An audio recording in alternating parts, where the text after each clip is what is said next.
Maintenant, les calculs de calorimétrie. C'est presque garanti que ça va être sur le test et que ça va être sur l'examen. Il faut être capable, avec une description d'une réaction qui a été faite dans un calorimètre, être capable de calculer combien de chaleur a été dégagée par la réaction, mais encore plus que ça, être capable de dire c'est quoi l'enthalpie molaire. Donc, combien cette réaction-là produit d'énergie par mol de réactif. Donc, ici, je vous ai listé un peu c'est quoi l'ordre dans lequel j'aimerais ça que vous faites la résolution de problème. Quoique je ne suis pas vraiment capricieux, ça ne me dérange pas si vous changez l'ordre, mais c'est vraiment que vous voyez qu'il y a plusieurs étapes à suivre. Si on lit le problème, voir de quoi ça a l'air. C'est un problème qui fait peur. Okay? On lit ça, c'est un paragraphe. Donc, ils ont mélangé 61 ml d'acide chlorhydrique à une certaine concentration avec 42 ml d'hydroxyde de sodium à une autre concentration dans un calorimètre. Et le calorimètre a une capacité thermique. Capacité thermique, ça, il faut tout de suite que ça sonne une cloche. OK? Ça, c'est gros C. Okay? Capacité thermique d'un calorimètre, ça veut dire combien le calorimètre absorbe de chaleur. Okay?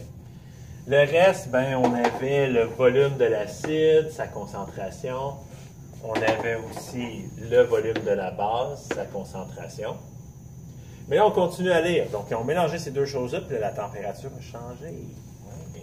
La température initiale était de 17,8 degrés Celsius et elle a fini à 21,6 degrés Celsius.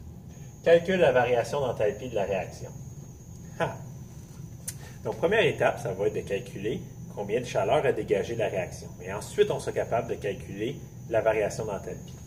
On sait que pour trouver la chaleur, c'est la masse de l'eau qui est dans le calorimètre fois la chaleur massique de l'eau fois la différence de température que subit le calorimètre. Donc, j'ai besoin de la masse de l'eau qui est dans le calorimètre. Ici, ça ne dit nulle part c'est quoi l'eau dans le calorimètre. Mais, tu as assez d'expérience pour savoir que si on donne la concentration, c'est parce que ce sont des solutions aqueuses. Donc, on serait capable de trouver la masse.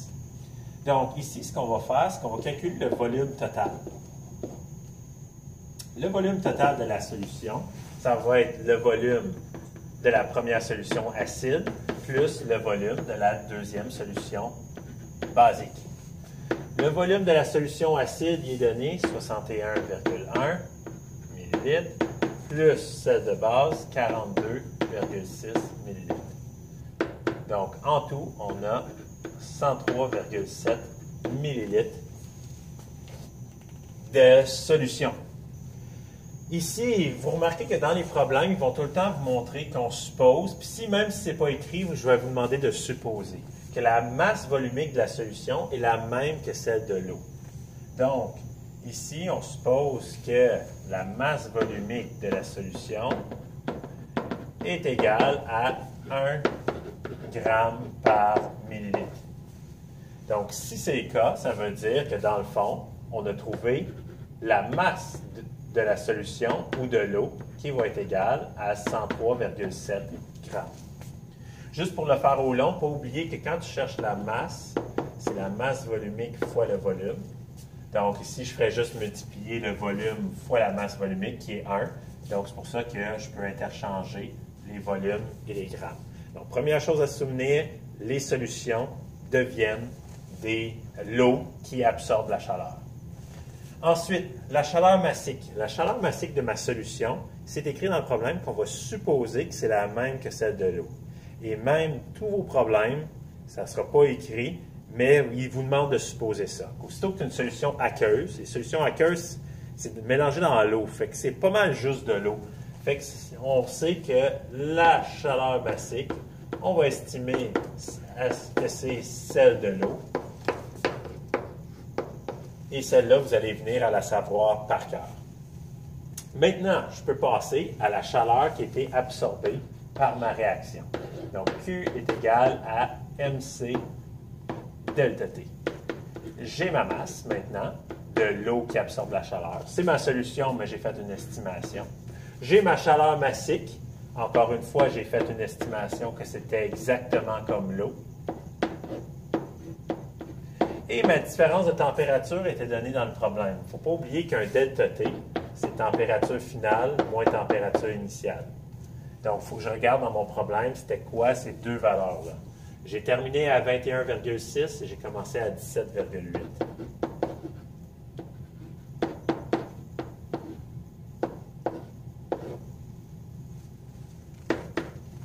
Je fais mon calcul, puis je trouve que la chaleur qui a été absorbée par l'eau, c'est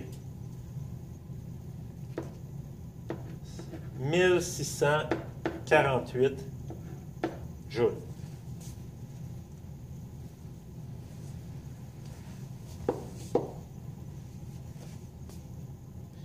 Sauf que ici, dans ce problème-là, il n'y avait pas juste l'eau qui absorbait la chaleur.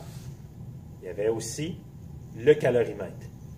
Donc, ici, quand on veut déterminer c'est quoi l'enthalpie de la réaction, souvent je suggère aux élèves de tout le temps commencer par l'équation de base d'un calorimètre. C'est que toute chaleur dégagée va être absorbée par le calorimètre et l'eau qu'il y a dans le calorimètre, mais il ne faut pas oublier qu'à cause de la première loi de la thermodynamique, il faut mettre un signe négatif. Et si tu penses à ça, c'est quoi qui dégage la chaleur? C'est la réaction. Donc, mon delta H réaction, c'est lui qui dégage la chaleur. Et d'ailleurs, ça va être pas mal tout le temps le cas dans tous les exercices que vous allez faire. Et ce qui absorbe la chaleur? Ce qui absorbe la chaleur, c'est deux choses. Il y a l'eau, qu'on a déjà calculée ici, mais il y a aussi d'autres choses qui absorbent la chaleur. Il y a le calorimètre. Le calorimètre, pour savoir combien de chaleur qu'il a absorbé, la formule, c'est bien simple. C'est gros C delta T. Donc, la capacité thermique du calorimètre fois la différence de température que subit le calorimètre. Donc, ici, je continue. QO, je l'ai déjà calculé, aussi bien de substituer. Et ça ici, utiliser une grosse parenthèse ici, ma capacité thermique du calorimètre était donnée dans le problème, c'était 22,3 joules par degré Celsius.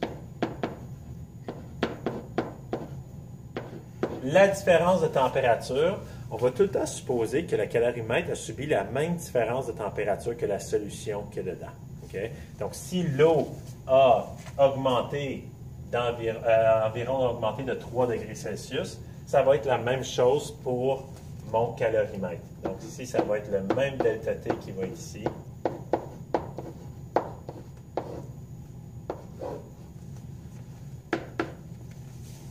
J'effectue mon calcul et j'obtiens moins 1733,44 joules. J'arrondis pas tout de suite parce que ce n'est pas ma réponse finale.